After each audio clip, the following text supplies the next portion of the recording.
Born from the ashes of the pandemic, Scottish Fuzz rockers Earl of Hell serve up a sinister concoction of all your favourite heavy rock genres. Ladies and gentlemen, I give you Earl of Hell. Hey. How's it going, guys? Welcome to the Doomsday Report. Good man. That sounds even better when you say it, by the way. Now, the first thing I want to know about is, you guys are a relatively new band. Yeah. How did you come to be? You know, what is the story of Earl of Hell? I think it's the usual Facebook or Gumtree ad sort of thing. It's a sort of, what do you call it, Uncle Sam style musicians wanted poster put on Facebook. Put on the side of a milk cart. Yeah. You're wanted. And Eric's seen that and pestered me for weeks. And so because you tried to pipe me before you were kind of, I'm not sure, and then begrudgingly I joined them and I was like, right, okay. So who was it that put the original ad up? Yeah. And then... But we had actually, so I'd been in a band with Dean already for about, 4 or 5 years, and then both me and Dean went to college with Ryan, and we, not long before we got with Lewis, we were jamming with another guitarist, and it just wasn't really going anywhere and whatever, and then we went for one rehearsal with Lewis, all in a collective group, and you had a song written already, I had a few songs and we kind of worked on it, and that was Blood Disco, which was the first single we released, and from there, just try to get it done through COVID and stuff was the tricky part. Because I mean, I quoted your Facebook page, you know, born in the ashes of the pandemic. Yeah. So, had COVID already struck before?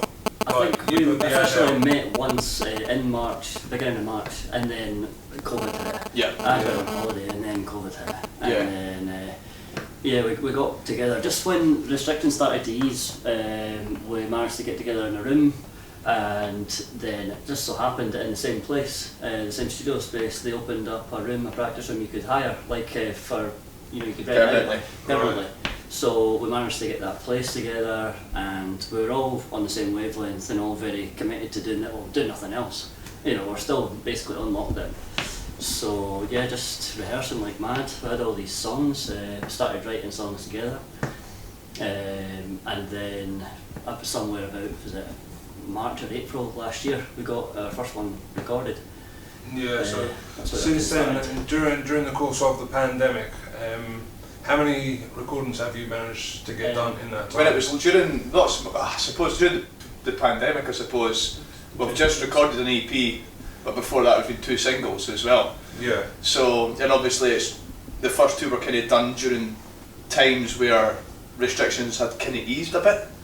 So we were able to get them sort of bashed out. And I think that's one of the things that's maybe helped us, especially with our presence online and stuff, because you know what it's like, you need to be gigging. So that's why I think we wanted to get something down, recorded, and it's something we can even share online and whatever, Spotify, just get it up there, and at least people know how we sound, because we can't go out and gig. So we got Blood Disco out, and then maybe about 5 months later we got Arrhythmia out. I really like that track, Arrhythmia. Arrhythmia, that's it. It's a fun one to play, and it's one of those ones that's a little bit probably quite different for the rest of the stuff that we do. It's quite punky sounding. I think all the songs are different from each other. Yeah. Really. There's nothing. That's the thing. Like, there's nothing really puts us in a box that you could say we're a doom band or a stoner rock band or whatever. So we just kind of go with this fuzz rock because it all kind of fuzz pedals and distortion. It's the Motorhead mentality. It's just rock and roll. We play rock and roll. Like that's the But keep it interesting. That's the. Now, what I want to know is about your upcoming EP, Get Smoked. Yep. What's the reason behind the title? So I think certain people know why I'm asking this. Yeah. So what is the reason? The thing, we actually spent a good while trying to come up with a name for it. I think we were talking about self-titling it, and then I don't think we did spend a while actually. It came out in about 10 minutes. There was a bunch of ideas. No, there was a bunch of ideas before that, because we talked about trying maybe naming it after like a couple of the songs on. I think we talked about calling it Hang 'em High at one point. It was going to be Hang 'em High at one point. Which is got to be the lead single on it. And I was then keen on that, like calling it. Yeah. Because I think we mentioned Kill the Witch as well. Yeah. Oh, And then because we're talking the running theme, I say underlying theme is kind of death throughout it. Quite tongue in cheek as well though. And I'm trying to think of like sayings that mean to die or whatever, and I went on like just try to think, and then get smoked. And I was like getting smoked, boom. But being a sort of like stoner rock band as well, it could have two connotations. Well, you see, So yeah, exactly. that's why I So had to ask, you know. it could be how people perceive it. But yeah, it was more like the running theme through all the tracks on the EP is almost there's a bit of death in there. So yeah, getting smoked, getting Learn off. something new every day, I guess. So that was the sort of story behind that. And yeah, and plus it just rolls off the tongue, get smoked. It's quite short, snappy, and that's Yeah, it's, kind of it's good. It's got a bit of cheekiness about it, like Exactly. all the songs on the EP. Almost do, sound so- like fuck you and all, innit? yeah, exactly. Yeah, exactly. A little So- bit more polite way of saying it, you know. Yeah. Now, what's it like seeing your hard work on vinyl? We've not, I've not seen it yet. Okay, you know, No. actually- It's going to be here. It'll probably be here in early mid-April. Right, 'cause I So was on no, your- I can't wait to see it. Like we've done a. So, I was on the website because you've been. I've got a pre-order up. Yeah. Aye, who is it? You just signed up with Slightly fuzzed. Slightly Fuzz. That's it. Yeah. Aye. Ryan, nice guy. Yeah, and it's really cool. We've done a podcast on his podcast recently, and we talked about how, especially you, it would be cool to just have Yeah. a vinyl in your hand and it's your Yeah. music, Yeah. and this is like Talking about like your sort of your how do you know when you've made it or whatever? There's no made it, but there's always like a next step, a next accomplishment, and that for me has always been the thing to The have your vinyl. work on vinyl. Yeah. Well, I've seen a lot of bands, but Yeah. I actually thought you had it because I was saying I was on the website and I was looking at it because I was looking at the t-shirts as well. yeah. You know, you got quite. What much have you got? So I've got one T-shirt just now, but we're in the process of going to be getting one made for this release as well alongside it. we've got a bunch of things that are actually coming up. Yeah, we don't want to give it all away, but we've got some cool merch coming as well, and we don't want to. Different things. Yeah. So yeah, but yeah, the vinyl will be with us in the next month and a bit. It's just obviously we've been really lucky because I don't know, there's a massive vinyl backlog just now, Yeah. huge, especially in Europe. But with a lot. Aye, down to Adele mainly because she wanted to do like an exclusive vinyl release. But yeah, because we're getting it done over in America, we've found somewhere we can get it pretty quick. So that's awesome. it's a massive bonus. I mean, I know there's bands kicking about with a pre-order for like nearly 2 years because I've just been waiting and getting it done. Especially in Europe. Europe is buggered with the vinyl, so we're really lucky to get it. We almost weren't going to do it on vinyl. It Get was on the implements. just until maybe like an album or something like that. We'll just hold out Yeah. vinyl when we get an album because we need more time to plan this or whatever. And then it just so happened that the Slightly Fuzz thing all just came around at the same time as we were. So how did about to release it. you get in contact? We were, I guess, we're just relentlessly pestering people Labels. all around Yeah, the world. yeah. Oh, that's awesome. That's the way to I mean, do the it. beauty. I think the beauty with Slightly Fuzzed is he was mainly doing podcasts, but he called himself Slightly Fuzzed Records, but he wanted to start a label properly. Yeah. And I think we must have kind of spurred him on to do that as well, and he decided to give us a try and let's release a vinyl. And now it's good for him as well. He's officially became like a label, and he's in talks with other bands and stuff now as well. So he does all like that. Yeah, and the guy's got great traction online and stuff, and he's a lovely dude, and he loves the band, and it's great. So yeah, and like I said, we're getting this product in front of us eventually, and it's going to be fucking awesome. So Yeah, can you? We're getting on Very eco mix cool, as well. So like each vinyl is going to have its own like different colour. Really? So yeah, so not every vinyl will be the same. There'll be a mix of colours and stuff. So it's quite cool. We don't know what colour it's going to be, so it's yeah, I like that. That's decent. Now, how many gigs have you played since obviously coming out of lockdown? Yeah, I've had about maybe. Because did you not play one at the Banshee not long ago? Was it the Banshee? What's the Banshees? The last one, Sneaky Pete's. We've actually only, as much as we're an Edinburgh band, we've only played Edinburgh once, and that was Sneaky Pete's, which was great. Like that was just amazing 7 or gig. 8 gigs, I'm trying to count them up. Yeah, it was something like that, 7 or 8 gigs, but we've got so many booked. Like, Now, I've seen a post on your Facebook page from your gig at Sneaky Pete's. Now, somebody here looked very happy behind the drums. what was going through your mind at that time? Because there was no comments on that post. I know we talked about not incriminating yourself. yeah, you're not allowed to incriminate yourself. No comment, officer. No comment. I guess the thing, you know, I can't force him to, you know, don't divulge anything. But to be fair, off the back of that was a great gig, and the gig was sold out. We all looked like that for about the next 3 or 4 days. Yeah, it was excellent. It was just being that first time being in your hometown and with the response that we got. And I've been in bands since I was 18, 19 years old, and I've never experienced like a reception for a band I'm in as much as that. So it was, right from the start, right to the end, it was just electricity, and it's a great venue as well. Sneaky Pete's is. I wish a lot more heavier bands use Sneaky Pete's, because it's generally it does a lot of club nights, and it does a lot of like more sort of indie sort of bands and stuff.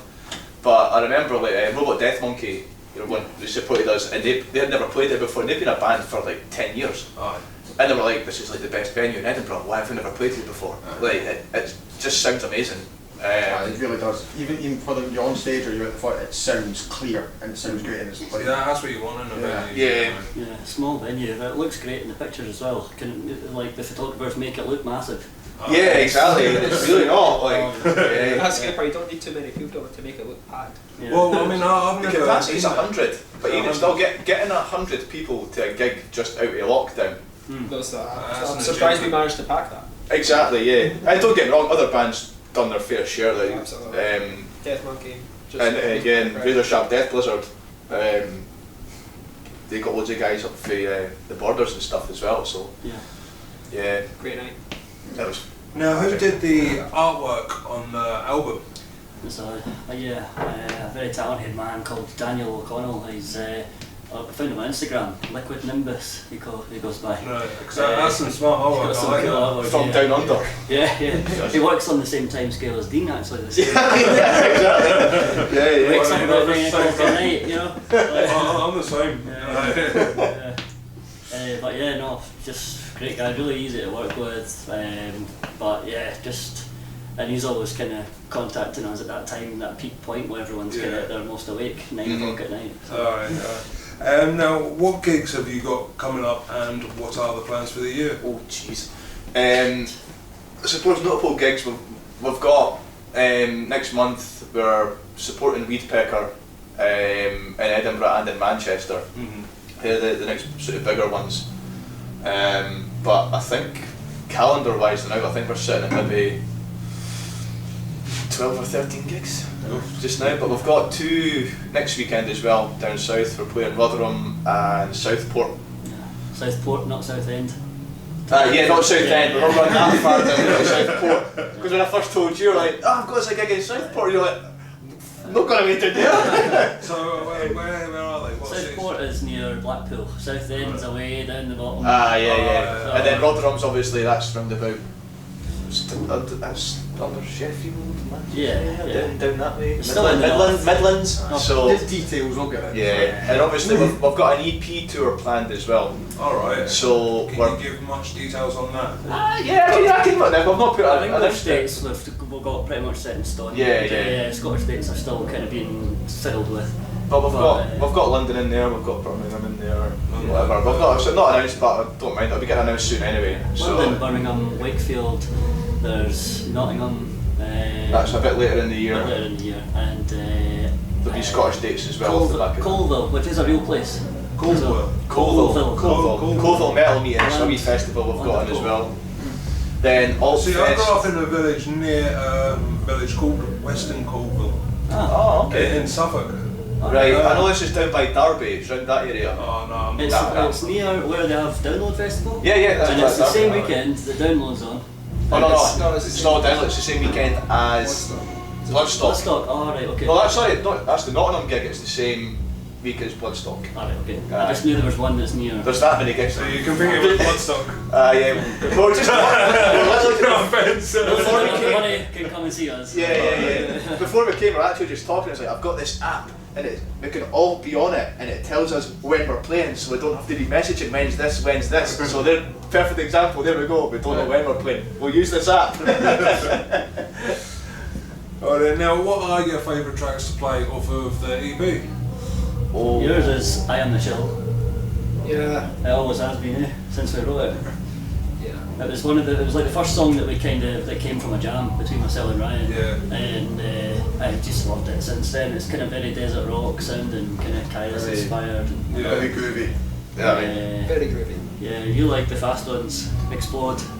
I think Which is it's not one. the My favourite is probably Hang 'em High. Right. Yeah. Just now, just It's like our the, next single. the main single off the EP. Yeah. I've just done a music video for it as well, which will be out next month. Yeah, I'm really liking that just now.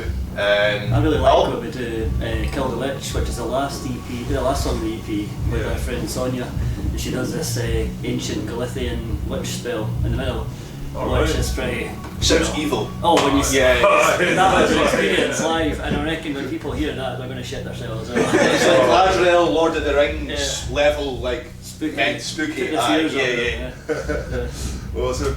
Now, there's one thing I like to do at the end of every interview. I like to put the band on the spot. Right, cool.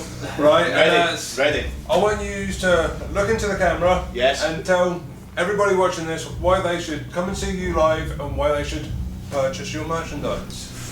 You go Why? first. Because we love what we do, and we sound like no other band out there. I'll know they will try and put us in a box, but we can't be boxed. And a message for future bands out there: you're all shit.